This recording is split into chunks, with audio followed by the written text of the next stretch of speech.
May yellow corn, may white corn. Ano ang bit yung kakainin? Ano sa palagay nyo ang pinaka masarap? Ito ay malagkit. Ang white corn ay malagkit.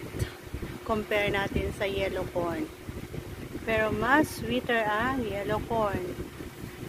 So alam nyo ang pagkakaiba ng white at yellow? Yes.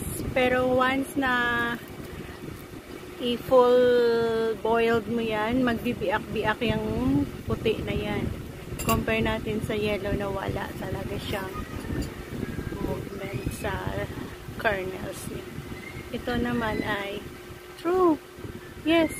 Dahil ito ay malagkit na corn.